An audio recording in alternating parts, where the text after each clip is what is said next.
Well, all right, everybody. Here we are. Welcome to our post-draft armchair GM. I am Green Bean, that guy stretching before your very eyes. Is the very tired, overexhausted because of all the analytical work for 6 months. Tigo, what's going on, my friend? How you feeling? Are you rested? Are you exhausted? Where do you stand? I am ready for the mini vacation that's going to happen between this show and the next time we see each other, because it has been a nonstop grind from, well, like since the end of the season with all the draft stuff and like last week specifically. And I know a lot of people know, like, I'm still in school. And so last week was finals week and the draft, and you got this show that you got to be on and that show that you got to be on and this show and that show and that didn't. And it's just like, so just ready to turn the brain off. I can relate, my friend. I'm not in school, but I am a hardworking fool, dude. I think we expel a similar amount of energy. Although I will give you the nod. You have two young children.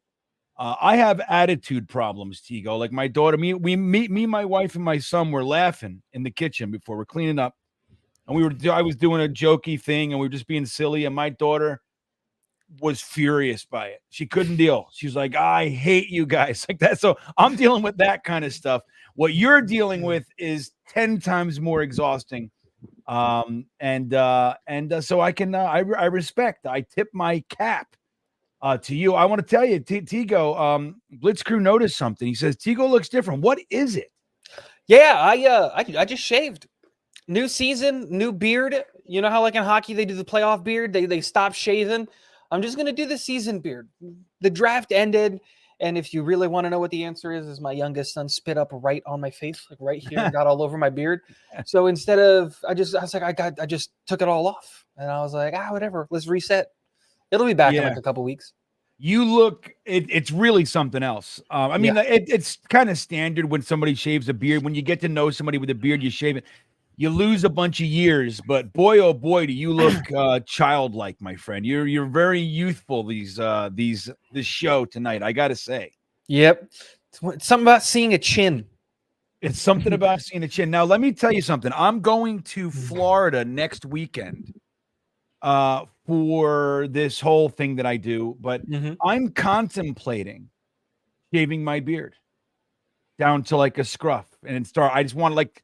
The hairs, it's old. I want to get new growth. You know what I mean? That's my thing is like my beard doesn't get as long as yours, right? We've seen about what the max of my beard can be. And obviously like I live here in Florida. It's just so hot that like you just want to, and again, the youngest just gave me a perfect excuse to just go and be like, all right, get it all off. I don't know, but I also enjoy growing the beard back. And so, yeah, I like it too. And it's funny because before I started this channel, I shaved my beard every year. Well, maybe at least every 2 years. I would shave it. And I just wanted to start fresh face. Since I had the channel, I feel somewhat locked into this look. You see this thing right here, Tigo, that logo. Committed. I'm committed to this thing. By the way, I have a new logo, an updated logo. Created by the one and only Gator. Gator and I have been working on something. And speaking of Gator, I wanted to real quick show Gator just made his own little his recap of our draft, everybody, of the draft coverage, I should say. So he sent it over just a little while ago, a few minutes, little half hour, whatever it's been. So I'll show you guys. This is how Gator recalls it, he says. Let me make sure the sound is on for you guys. It is the whole 4 days all at once. Can you guys see it? Wait, what's going on here? Nope, you are showing the stream. Yeah, why am I doing that? That's weird. Let me see. It's supposed to just be a window. What is, oh, you know what it is? Hold on. Here's what it is. Here we go. How about now? Why am I showing us? That's the weirdest thing. Yep. I shouldn't be doing that, everybody. Show this window, everybody. I'm sure I just want to see a window. You know what? Let me do it another way. I'm going to go to Twitter. I'll do it on Twitter. Right there. Boom. I already got it up. You got it? All right, give me. There it is. Tigo's got it. Okay, so here we go. Make sure the sound is on, Tigo. I can't hear it. Can you not hear it? No, we can't hear it. Were you able to hear it? No. See that the little sound thing? Is it X? It's up. No, we can't hear it. Let me see.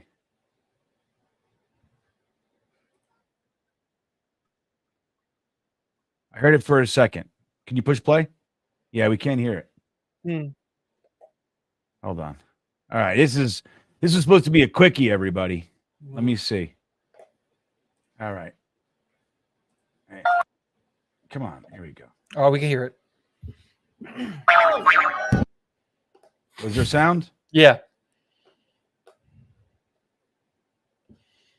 What the fuck? Tigo, can you hear me? I can, yes. Could you hear that when I pushed play? Yeah. Okay. All right, here we go, everybody. My computer then froze. I was like, oh, God, it's going to be one of those nights. All right, here we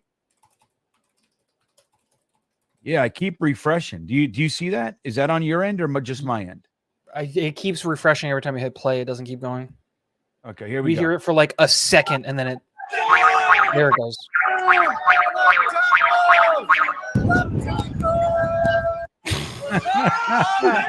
The funniest part about it, Jesse's insinuating that the bouncing of Nick, Sean, and Jeremy, the building structure couldn't take it, everybody. There it is. So, all right. Another Gator gem for everybody. So, guys, tonight, number one, I want to say hello to everybody. It's nice to be with you guys. And for tonight's show, Tigo and I, we want to take a look at, what's next. We did so much pre-draft stuff, even from free agency. You get real excited about the potential free agents that the New York Jets can consider and look at, and then obviously, hopefully, sign. We all had our lists, and I think the Jets did a pretty damn good job in free agency. I think Joe Douglas did about as well as someone could have for what our needs were. Now, again, there are some, maybe, you like this player over that player, but I think he addressed our major needs in a pretty big way. Even some re-signings like Chuck Clark was a good re-signing. Ashton Davis was a good re-signing. Kenny Yeboah, in my opinion, was a good re-signing for tight end 3. But in addition to that, we saw the offensive line, the wide receivers, defensive line addressed, which is, about all you could have hoped. I think a lot of us thought that maybe running back, a vet back, we would have brought in. But by and large, you did a good job. Now, we go into the draft, and again, we had our needs. I think Joe Douglas did a pretty damn good job there. Not everybody. I think I could have used a little more of this or a little more of that, Tigo. But I'd love to quickly hear, before we dive into what's next, just a brief, synopsis of your take on the draft. I think it's very clear that I was a big weapon in round 1 type of guy. I wanted one of the wide receivers. And when the pick was made with no other information, I was a little bit miffed. Olu was the right pick, right?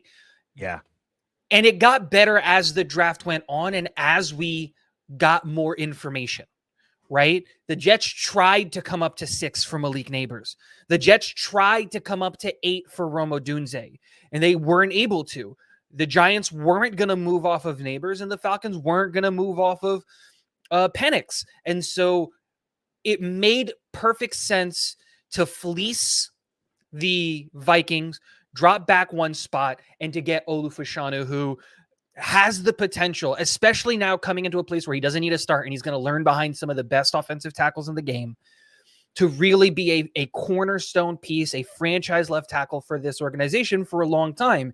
And then the trade up for Malachi Corley was the icing on the cake because, one, I never believed that Malachi was going to make it that far. I had zero faith that he was going to make it to the 3rd round. Well, it looked like neither did the Jets because they were trying to trade up as high as 45 for him. Yep. And again, seeing Joe Douglas and staff get aggressive in the wide receiver position with a guy that I was a big fan of in Malachi Corley really made me feel confident in how the team is being built. And it reinvigorated my, belief in Joe Douglas and Robert Saleh, because they know what the holes on the roster are. Now, I liked all of the picks. And if I had to give a grade for the whole draft, I'd give it a B minus. Why isn't it higher? Well, I don't love the fact that we double dipped at running back. I was super happy with the Braylon Allen pick.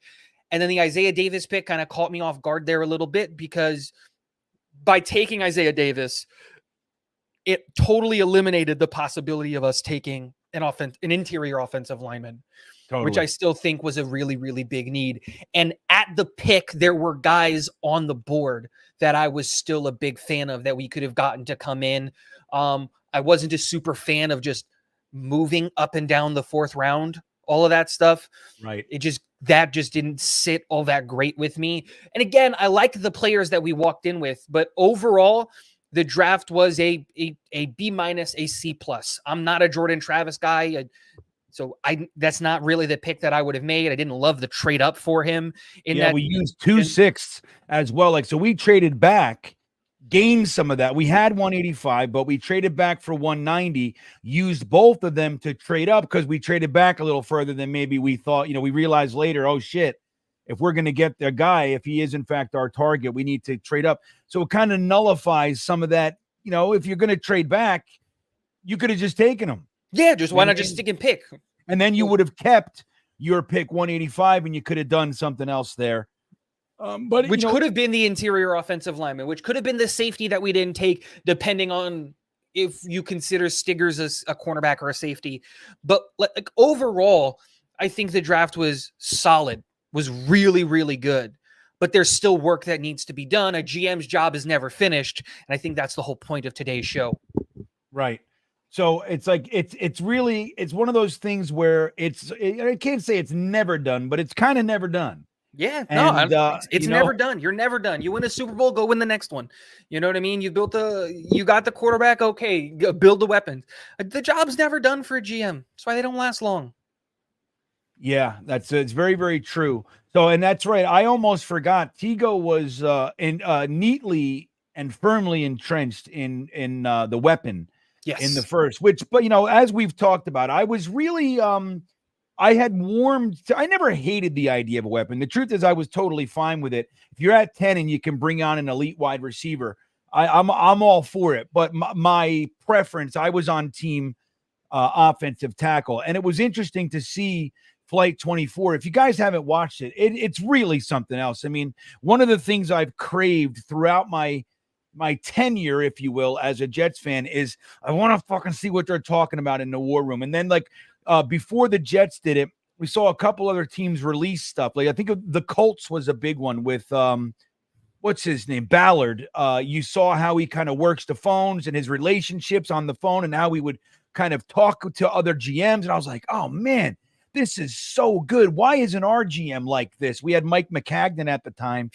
And, we got Gase leaving the building and whatever. It was just I envied it. So the fact that they're doing this is just really something else. I could not enjoy it more. I could watch it. If they had quite literally a live stream I would watch it. I would watch every minute of it. Yep.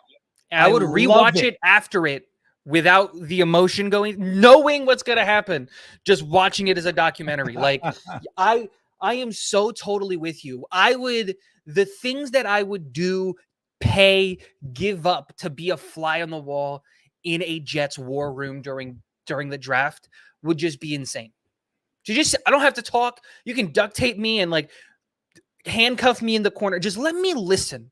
What are the conversations? What's going on? I love that stuff. The minutia, the little details of the conversations and what does this look mean and all that stuff. I would love to be in those meetings and hearing all of that stuff. Yeah, me too, man. So it's an interesting process to watch. And Joe Douglas is a cucumber, dude. I just want to tell everybody that. I mean, and the guy works his ass off. You can see it. I mean, he did it famously with the Jermaine Johnson trade. Yep. He called, since what was it, pick 15, and he ended up nailing him at 26. Same thing here. He was calling since pick 45. We got him at 65. So it's just the guy is relentless.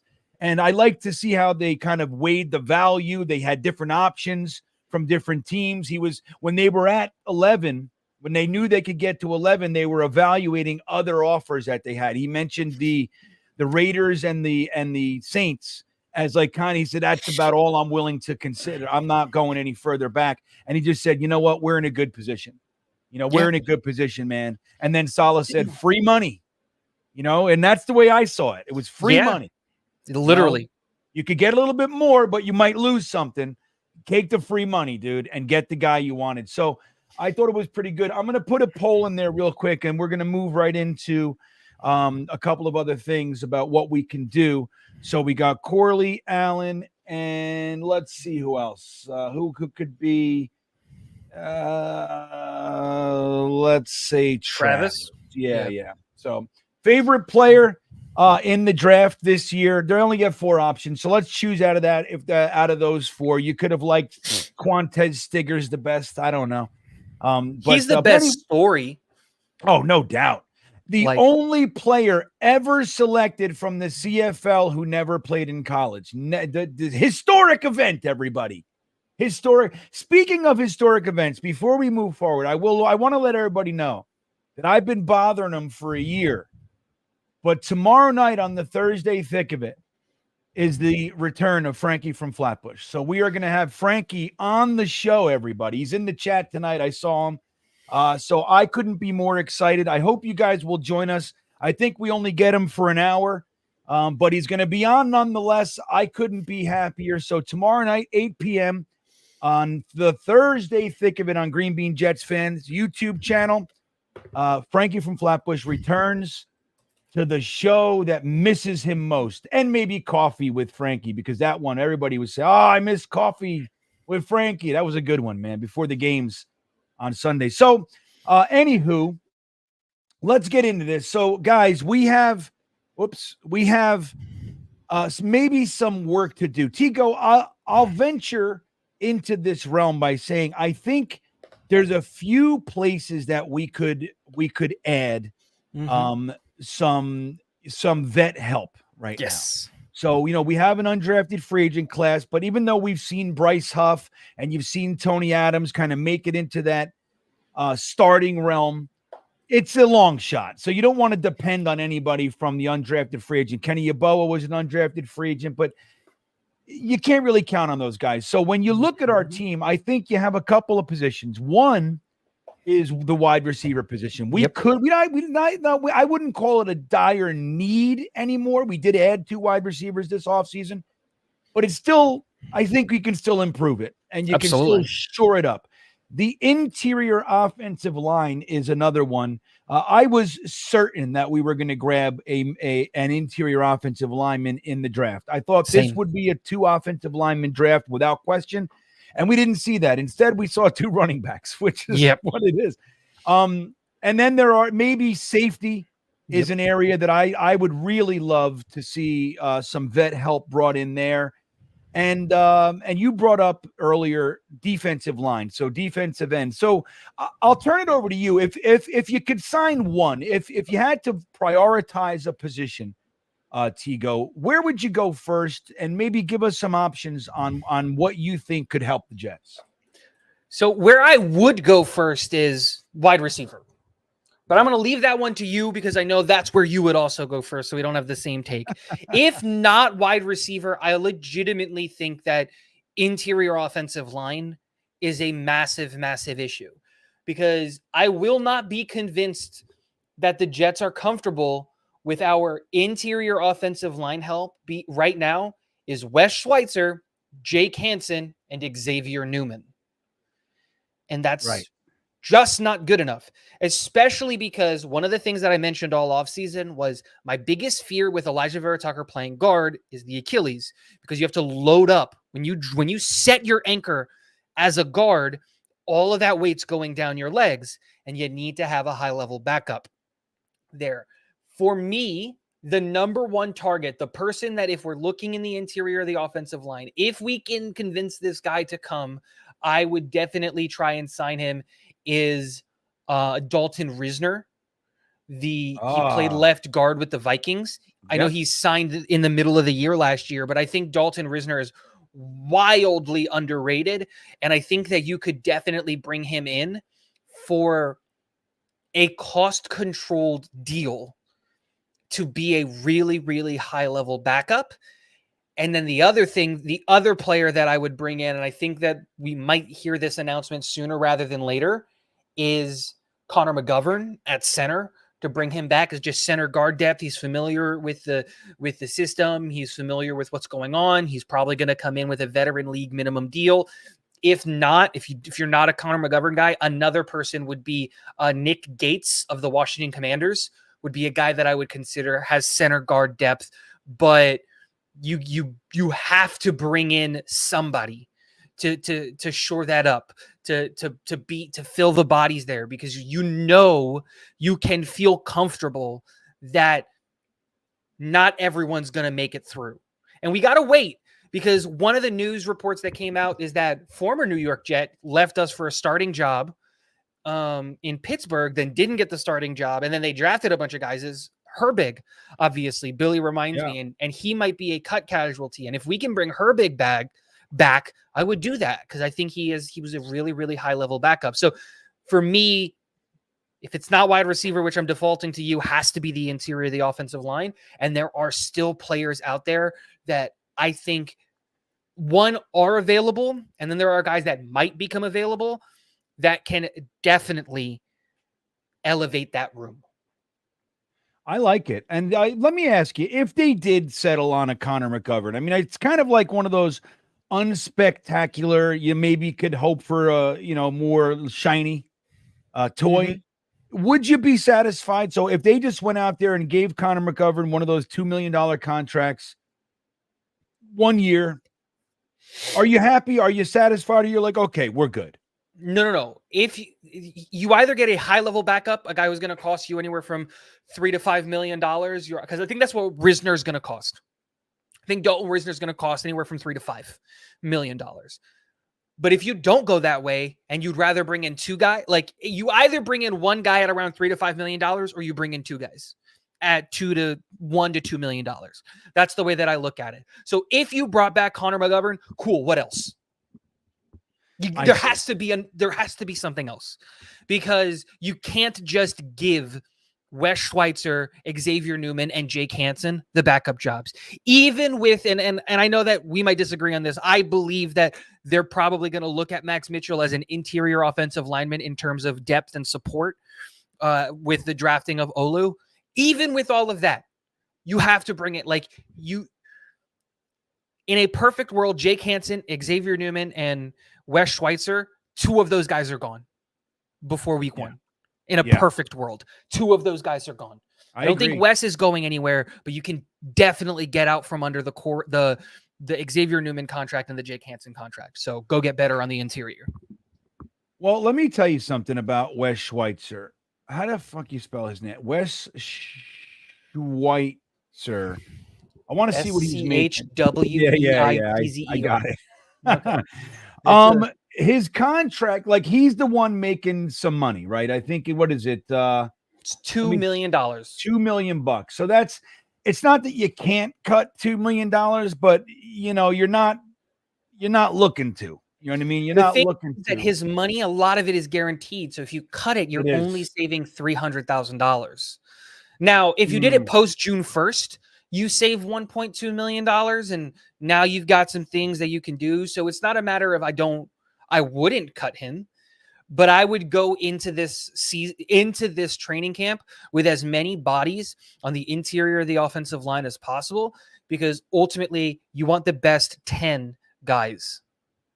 So he's probably going to be here, and that's kind of where I'm going with this one. So I'm not a Wes Schweitzer guy. Now, that's not to say I'm not rooting for him. It's of course. I want him to be, if he needs to come in, I want him to be as effective as possible. I didn't like what I saw last year. That's just the cold hard truth of it. I haven't seen a lineman laying on his back especially more than once in a season in a long time, if ever. And he did it at least twice last year on his back. So that's not a good look for an offensive lineman. If you're new to football, offensive lineman on back bad. Okay, that's start with that. Quarterback throw ball, wide receiver catch ball, wide lineman on back bad. That's how you should your entry point into the game of football. So the idea, though, that because Wes Schweitzer is a vet, obviously Tippmann is younger, but he's a starter. So I think the idea of having no young talent on the interior, because we do have Carter Warren and Max Mitchell on the outsides. Yep. Whether or not Max Mitchell makes it, I don't know. But currently, we have two young guys, a 4th and a 5th round pick, I believe. I think Carter Warren was a 5th. He might have been a 4th. But either way, you got two young guys at the tackle position. But we don't really have anybody at the interior. If we bring in a Connor McGovern and, like you said, who else, that pushes Newman and Phil Hansen. Or is it Jake Hansen? It's Jake Hansen, and they're both 4th round picks. Who the hell is Phil Hansen? I got to know. Because I say it. You tell me. You say it all the time. I say it constantly. Some Phil guy Hansen in high school? No, he's with the Bills. That's what it was. In a bygone era, he was the end from the Bills. That's why I keep saying it, because it just rings a bell. But yeah, so I don't know how willing they're going to be to having no youth on there. So it seems like Xavier Newman or Jake Hansen are going to be on this squad as well. They've just re-signed them both. So, I mean, it's not prohibitive to get rid of them. At the same time, I struggle with the idea. I know we're all in, but we're all in. Joe Douglas, if you look around the team, there's young depth everywhere. You know what I mean? There are young guys cooking on the back burner all over the place, whether you call that guy Brandon Eccles, whether you call that guy Xavier Gibson, Jason Brownlee, Irv Charles, again, Carter Warren, Max Mitchell. There are young guys, Izzy Abanikanda, all over the place. I would say John Simpson should be in that conversation as well. Simpson is only 26. Yeah, but how many years has he been in the NFL? 4. Well, all right, he's on the younger side. It's like Tippmann with 2 years. Going into his second year, that is. Yeah. I think he could qualify. Maybe that's how they get by it. I don't know. I think we're going to see one, though, Tigo, at least. I think Connor McGovern has the inside track. Yep, I agree. Of course. And because he came back, his market value was $12 million in free agency last year. He signed with us after the market was completely depleted. All the centers got a little less than we thought. Last year was an interesting center free agency class. There was quite a few of them. And none of them got the money, I thought, or what was expected, even by predicted market value. But Connor McGovern coming back for $1.9 million was laughable. I mean, it was. I mean, not laughing at him. It was just like, holy. It was totally well out of left field. No one thought CMG was coming back because I didn't, at least, because I thought easily he's going to make $8 million. Yeah, if it's free agency. I thought he was a Houston Texan. Without a shadow of a doubt. I thought he was going to the Texans. Without a shadow of a doubt, I was like, he's going. Because they had the money and they needed a center. Yeah. I didn't know. I don't know if I necessarily had him at a specific team or not, but yeah, I thought he was. I mean, his market value was 12. I thought the same thing. Anywhere, $8 to $10 million kind of a thing. And that could be too rich for our blood.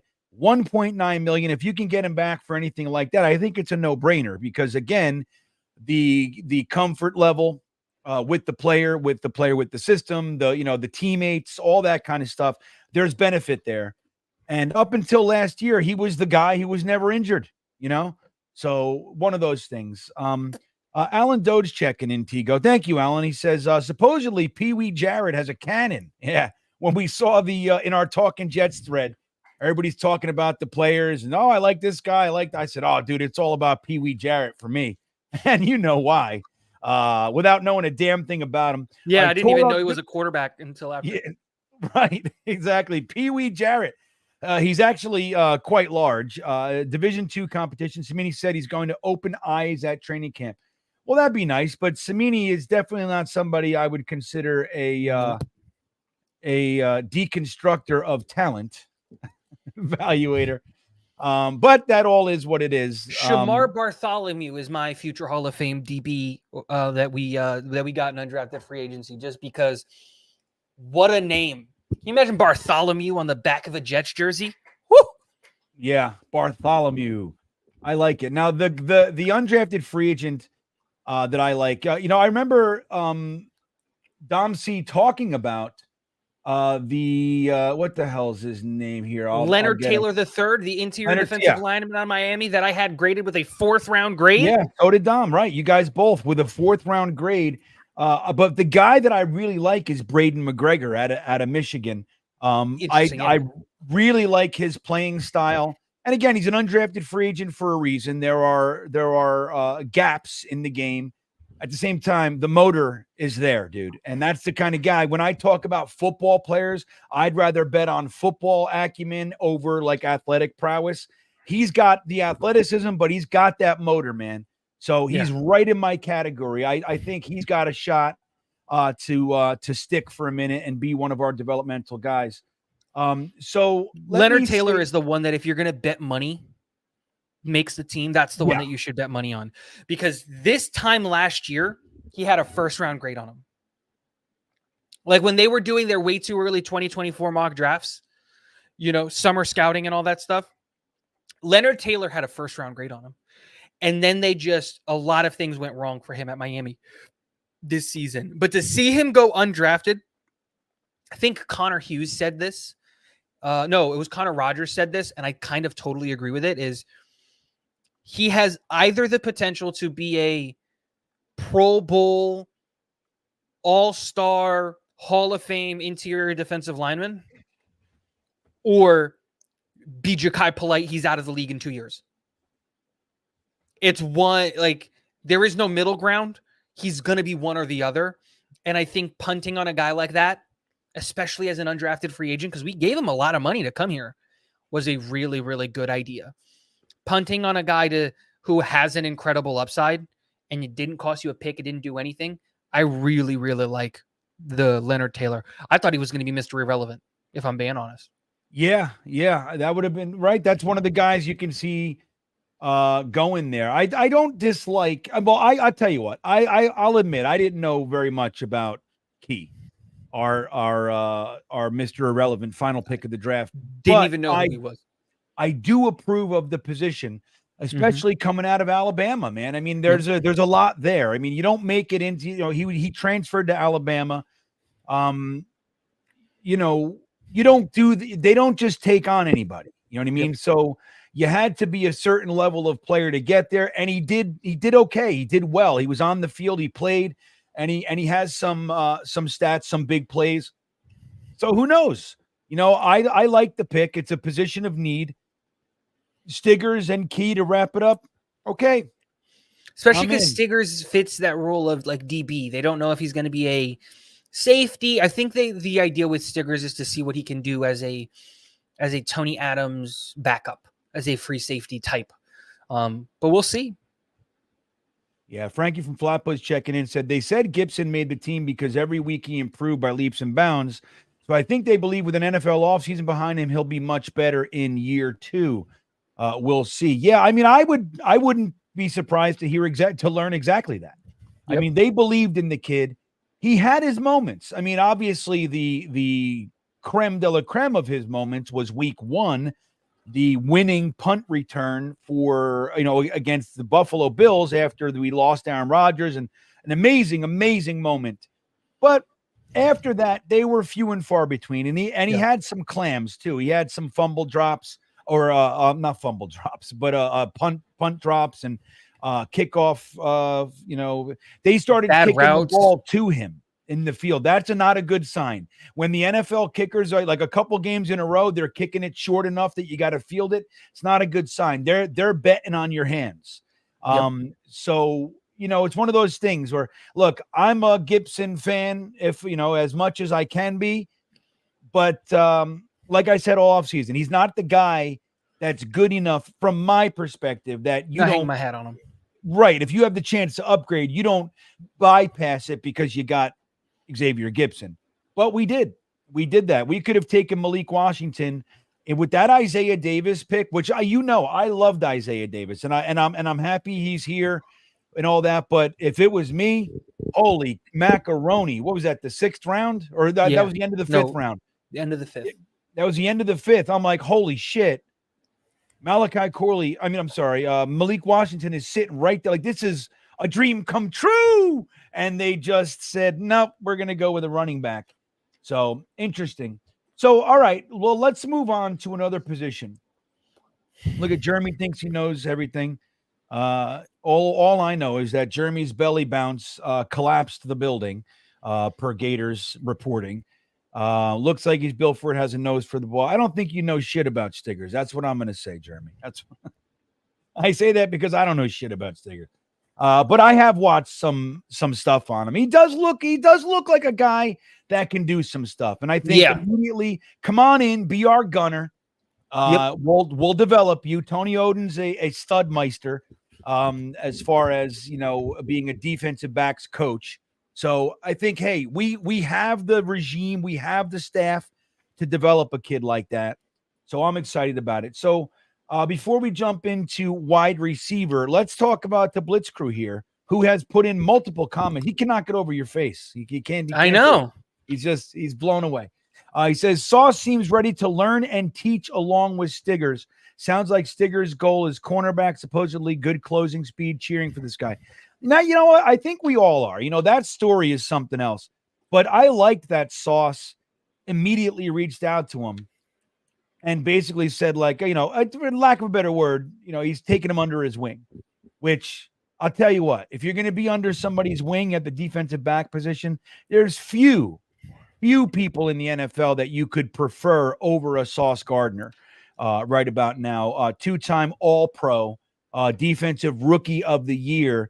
I think that's a pretty damn good setup for a guy like Stiggers. So I'm happy with that, man. I think, Sauce, you've heard the comments. He said, like, after games, he goes and talks to the other defensive backs on the other team.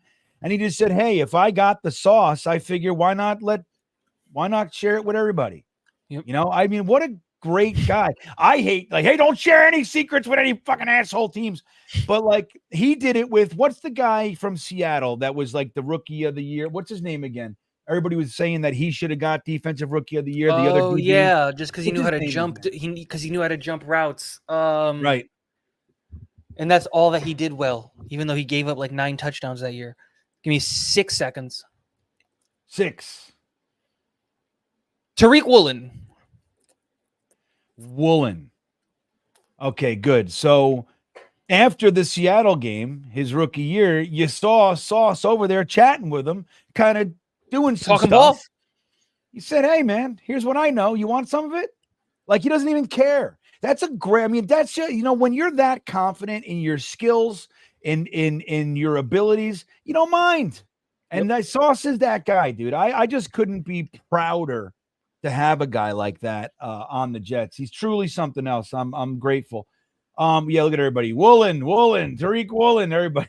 All right, thank you. Guys are the best. Clancy. Chuma Edoga, he says. Yeah. I'll tell you what, I could use a Chuma Edoga at guard right about now. For real. Is he available? No. They kind of like him. So, all right, let's move into wide receiver here. So we talked about the offensive line, and I agree with Tigo. I think that it's a good idea to bring in somebody. If it's Connor McGovern, if it's Risner, that'd be great by me. If it ends up being Nate Herbig, I would love Nate Herbig back. He's just a tick below that guy you want at your start. He's about as good of a depth piece as you could want. And literally, you could not have said it more perfect. Right? It's like he's like starter. I wouldn't want him to be my starter all year. I'd be comfortable. Like, okay, at least it's him. But he's kind of that like top tier second, which, hey, if you can he's land a those starter guys. on the bottom 16 teams. Yes. That's totally the way that you look at it, right? He's a starter on the 2019 Jets. It's not even that. I mean, like a team that's pushing for a wild card spot, he's hands down probably starting for them at guard. And it's just, that's kind of the guy you want backing you up for a team that's, at least I believe, is pushing for a Super Bowl. Yeah. So, all right. I know. Hey, Snoopy, you grumpy bastard. Where is he? Oh no, that's JE. I'm sorry. I thought it was Snoopy. Every year draft type, then season another. Hey, dude, we got what we got, JE. We got what we got right now. We can only go by what we have. You can't get nuts. Look, if Aaron Rodgers doesn't go down last year, it's a totally different season. We know that. So anyway, so here's the thing. So I am a big believer that the Jets didn't do enough. I thought there were a few opportunities to grab a wide receiver, especially when Yep. you're looking for a wide receiver 5. Yep. I mean, and there were so many guys. It looked to me like when they traded back from 111, Tigo, it looked to the Jets were rumored. I believe it was Jalen Polk. They were rumored to and he went right before them at pick 111. Let me just see here. Oh no, that was Javon Baker. That's who it was. Javon Baker went one pick before. I was Baker, furious. And it seemed like if maybe he was there, the Jets stick at 111 and just take the guy. Once it went down a little further, they didn't feel quite as good about the wide receivers. That all said, I'm a big fan of going wide receiver hunting right now. And if it's in another couple weeks, if it's another month, whatever it might be, as the contracts go a little bit lower, getting closer to training camp and everything, there are a few guys out there that I would really like the Jets to consider. So I'll start with the obvious. I won't bore everybody, and everybody can get mad at me and shit, but Tyler Boyd is still out there, okay? I mean, there's just no question that if we were to get Tyler Boyd, he has been a top-tier second and third producer in the NFL throughout his entire career. He's had 1,000-yard seasons. Last year as wide receiver 3, he had just under 700 yards, 67 receptions. He had just a whole bunch of first downs. So he's that guy. When the defense is occupied with Higgins and Chase, Tyler Boyd feasts. And 67 receptions is nothing to bat an eyelash at. So I would like him, but there are some other guys. Now, OBJ is out there. I'll admit, I wouldn't be disappointed, but he's not the guy I want for this team. Again, if they brought him in, I'm going to go good. Okay, good. We got it. He's definitely still got talent enough. He's not expected to be the premier wide receiver. He can do a lot for the team. So I wouldn't be unhappy, but there's also Hunter Renfrow, who I'm still interested in. I love that guy's game. Now he's dipped a little bit, but there are reasons for that. I mean, outside of maybe his own doing. What would you feel about a Hunter Renfrow or a Tyler Boyd or an OBJ? Just before, there's a couple other names out there. Zay Jones is another one that DJ Shark is out there. I mean, there's a nice crew. I will also say, surprisingly, Mecole Hardman and Randall Cobb are both out there, everybody. So insane. Chase Chosen Anderson. Yeah, right. Chosen Anderson. Lots of guys that, and the Jets lore are floating around. So, but in seriousness, Sterling Shepard's still out there. DJ Chark, Allen Robinson, DJ Chark, MVS. Right. So if you had to pick one, maybe give me your A and B here. Who would you hope the Jets could come away bringing in, coming away this free agency, come away with this wide receiver being the next piece that we brought onto the team? I would like to target someone who is just kind of like a speed demon, can like stretch the field. I like what we've done with the wide receiver room. I like what we've done with the players that we have and the things like that. I don't think that I made a video last year, so this is going to show how much of a fan I am of Jason Brownlee. That after one catch, I said future offensive rookie of the year. I made that video. Yeah, the catch. Right. The catch, the one catch that he made in the preseason, not even the preseason, at training camp that one time. Right. Everyone knows the catch, right? The catch. That was over Craig James, everybody. That's who that was over. Just boom, right? I got it. I get it. All that stuff. And I really like Jason Brownlee. I really like Xavier Gibson, but they're not, like you said before, so good that they can't be replaced. I would love the idea of a slot guy to come in and really help develop, Malachi Corley, because that's probably where he's going to live at the NFL level. So bringing in a guy like Hunter Renfrow, who understands the route running intricacies of just all of that whole job of being in the slot, I would love that. But the reality is I would love bringing in a field stretcher. So for me, a guy like DJ Chark fits the bill of that really well. If you need someone to pull a safety, if you're going to use someone kind of like the Jets used Elijah Moore in the last Mike LaFleur year here, where he was just a decoy sprinting up the field as fast as he can to pull a cornerback and a safety. Oh, silly. Yeah. DJ Chark would be more than willing to do that because he'd be wide receiver 5, not wide receiver 2, Yep. And that's my whole, and if the safety doesn't come out, cool. You've got a guy who's running full speed, and Aaron Rodgers still has a cannon. So that's kind of where I'm looking at. And I think the DJ Chark money, regardless of what Spotrac believes, 12 million or whatever the number was, I think you can get him in and around that $4 to $5 million. And I think that'd be a really good signing. All right. The bigger question here, I think, and everybody needs to know this, is it Spotrac or Spotrac? I mean, this is important. You say Spotrac. I've been saying Spotrac for years. What is this? I have no idea. I don't know.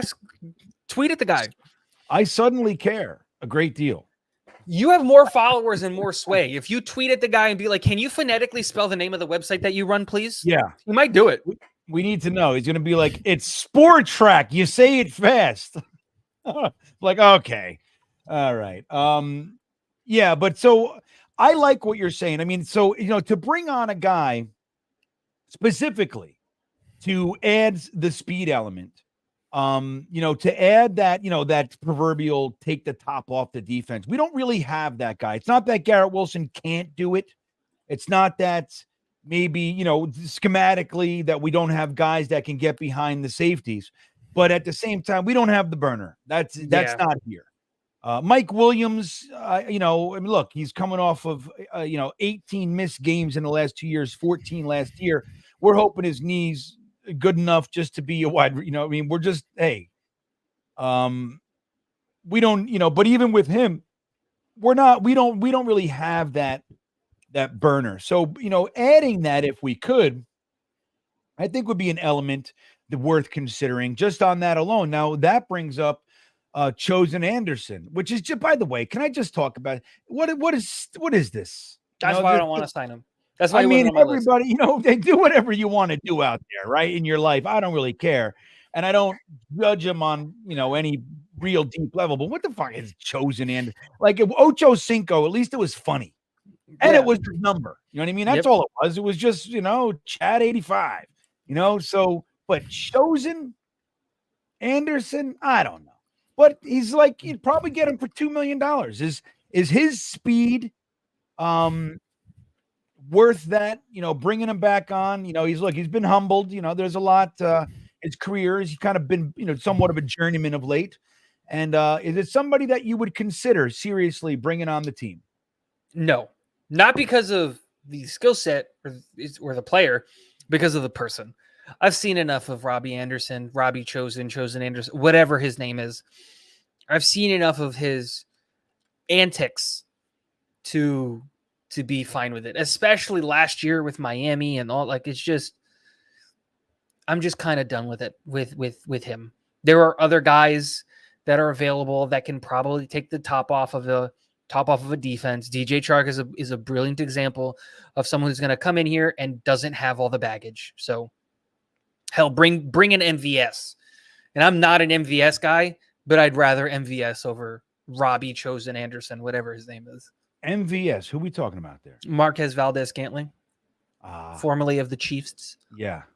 Formerly of the Packers. I'll admit, again, like if they decided to bring him in, we're talking about wide receiver 5, so I'm not going to be broken up about it, and especially because he does bring that, but I kind of feel the same way. It's like, we don't need to go backwards here. Yeah. No, I agree. And he's had attitude problems, throwing his helmet at the quarterback, shit like that. Goodbye.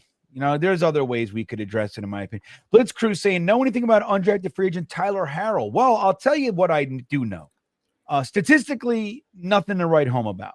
It's just he's bounced around. He had 3 different schools in his college career. Ended up going back to Miami, where he's from, Miami U. What do you have here? 4 receptions for 45 yards, no touchdowns. He did have 6 touchdowns on 18 receptions in 2021 for Louisville. That's what got him over to Alabama, the potential there. But look, he's 6 foot, 195 pounds. So hey, he's got the build. He can play. He's played at the college level but he's not done much. So I wouldn't put too much into it, quite frankly, Blitz Crew. I mean, he's one of those guys. He's going to have to beat out Brownlee to even make it to the practice squad. You know what I mean? That kind of a thing. So but hey, who knows? He's a massive long shot. He just hasn't played a lot of football. He's been in college for 6 years. 6 years, and he's only played 535 snaps. Yeah, think about that. Some guys do that in a season. And think about it. He's been on Louisville. He's been in Alabama. He went to the U down in Miami. And collectively, he has, what is that? 30 receptions. Let me see. 26 receptions in his whole career. Yep. So that's not the greatest thing. He played 39 snaps for Alabama. 39. Yeah. Like if he had 26 receptions last year, we'd go, it's not really all that. You know what I mean? Like we're talking about in 6 years. 26, actually 5 years, it looks like. 1, 2, 3, 4, 5. But still, point remains. Alan Doge checking in. I think we're going to see a lot more stacked receiver sets this year now that we have guys who are good at every level of the field. So the specific positions aren't going to matter as much. It's a good point because versatility is key. When you have guys that can only do one thing, it's not that they can't be useful, but it limits you. It limits you to what you can do. Now, Malachi Corley is not really an X, but you could put him out there. He can play it. Garrett Wilson has been playing the X for us, but boy, oh boy, throwing him in the slot would be exciting. Giving him a free release? Dude, he's going to shred. Shred. And we already know about his innate elusiveness, man. He can lose dudes. Remember the first catch of his career? Do you remember that one?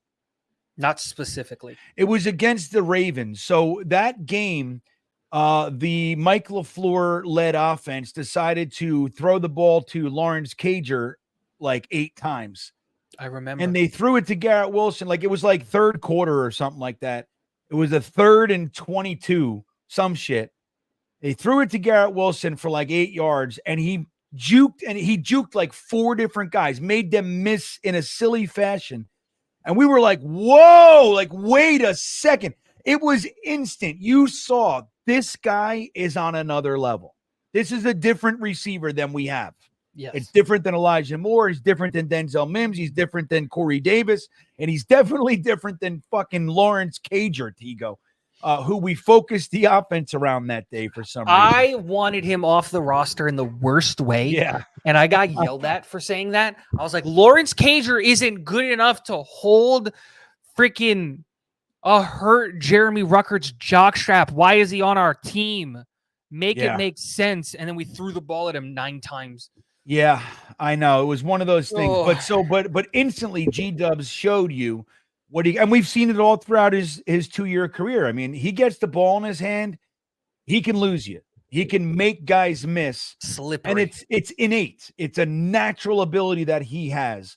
Not that he hasn't worked on it, of course. But so, getting him in the slot, man, like you said, that free release, he can see where the coverage is, undercut it, and Aaron Rodgers is going to be all over it. Yep. Get the ball in his hands, 6-yard pass, 6-yard little intermediate slant, and watch Garrett Wilson go to work. We have a lot of versatility. And I think it's very interesting with what Alan said here, because I kind of think the opposite. I don't know if we're going to see a ton of wide receiver sets. I think you kind of try to do the opposite. I think you try to do a bunch of tight end running back sets because that's now our strongest position on the team. We're now, Yeah. depending on point. how you feel with Izzy, right? Possibly 4 deep at wide receiver. Depending on how you feel about Zach Kuntz, and I'm not a fan, so I'm not even going to count him, 3 deep at tight end. If you come out in these jumbo packages, and they've all got hands, that's the best part. If you come out in these jumbo packages, 2 tight ends, 2 running backs, and a wide receiver, like, you can motion guys out wide, and now you can get mismatches because there's not a linebacker in the NFL that's going to keep up with Breece Hall. There's just not one. Right. Like, it's one of those things where if you're going to really focus the offense somewhere, you're going to run the ball. You're really going to go into these heavy sets because the wide receiver depth is where it's lacking. So I don't know how much of that you're going to throw a bunch of wide receivers out there, especially with the lead. That's the thing. We're going to play with a lead this year. So yeah, that's just the run the hope. ball. That's the hope. I mean, and if we can do that, this defense has managed to keep themselves in the top 3, second overall in overall yards or scoring, one or the other, I believe. And this is playing from a deficit.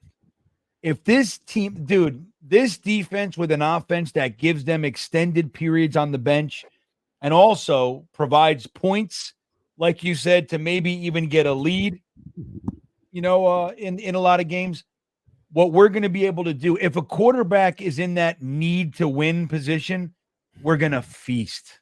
Oh, yeah. It's going to be unbelievable. This defense is going to be like something we've never seen. It's got the potential to do that. So look, we only got a minute here.